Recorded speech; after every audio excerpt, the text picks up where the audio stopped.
Number one is you've got to have a vision. You have to have a destination that you want to go to. Now, our destination in 4.5 months is winning a gold medal in Rio. But when you say it like that, it sounds a little bit boring. Haven't got the proper flesh around it. So my vision actually is a little bit more detailed than that. And when you make your vision, you've got to have one that you really believe in and one that you feel is alive. So August the 11th in Rio, back here on the islands around late morning on Thursday the 11th of August.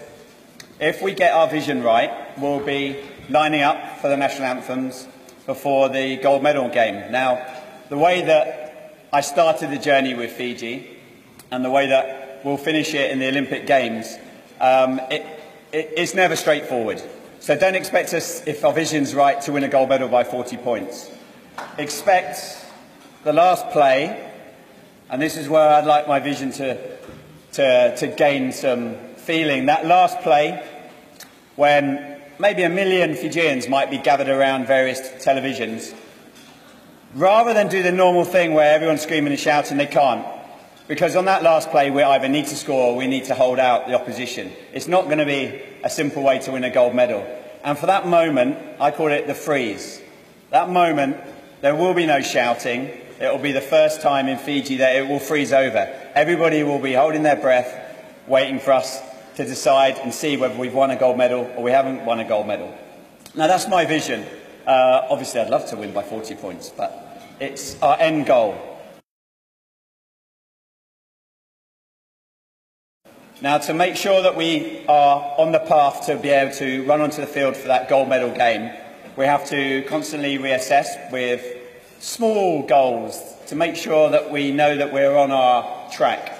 Now, those small goals might be as simple as Nather, our conditioner, getting the calipers out to decide see whether Pio's lost a few millimetres of fat around his posterior, perhaps, or it might be a fitness test. It might be whether a technique has been improved. But whatever it is, we'll constantly set these small targets, these small goals along the way. The third thing to maintain excellence is what I call thicken the skin.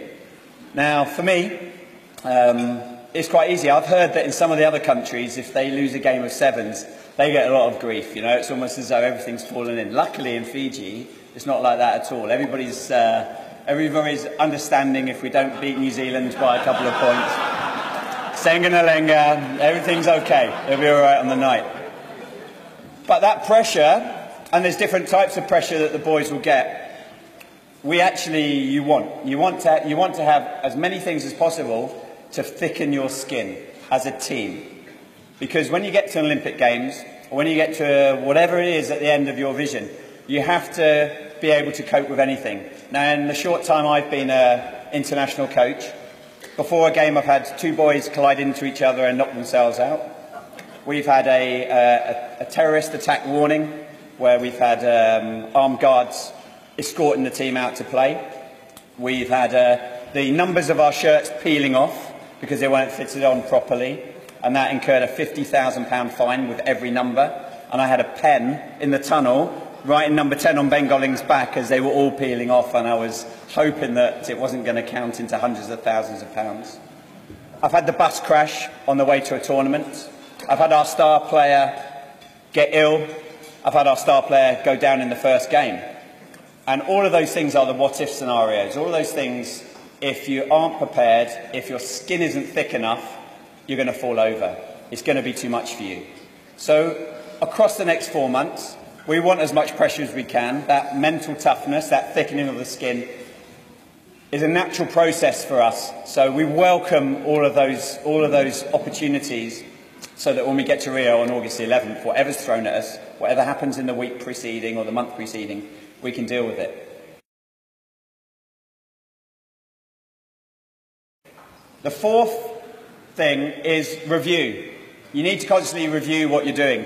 I spoke to a world champion downhill mountain biker once, And I said it must be a nightmare going down those tracks in forests, 50 plus kilometres an hour sometimes.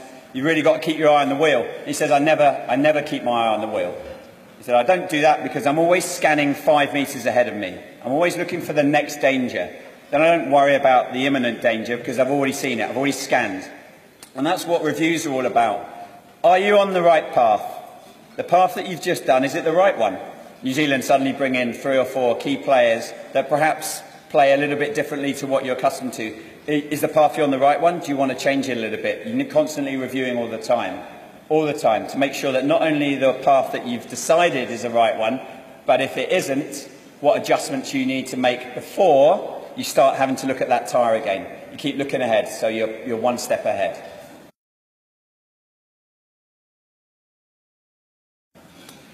And the final point I've got is that you need to believe, but you don't need to be dazzled. So once the boys get to number 1, or once they win a tournament, if you start thinking you're better than you are, you're dead in the water. If you think you can't improve, you're dead in the water. You can't be big-headed. That reminds me, actually, I've got a new aftershave range coming out. Can't decide the name. I think I'm just going to call it Levu, and it's available. But you can't be big-headed, you can't have your own clothing ranges. And you've got to make sure that you keep your feet on the ground, and you don't listen to the people that tell you that you're better than you are, and you don't listen to the people that tell you that you're worse than you are. And there's a phrase that the New York Giants had going out in the 1980s that I put on the team that I first coached in England on their training shirts. And it was, blame nobody, expect nothing, do something. And it's a strapline that we keep with the Fiji boys as well. So thank you very much for the 5 minutes tonight, Vinaka.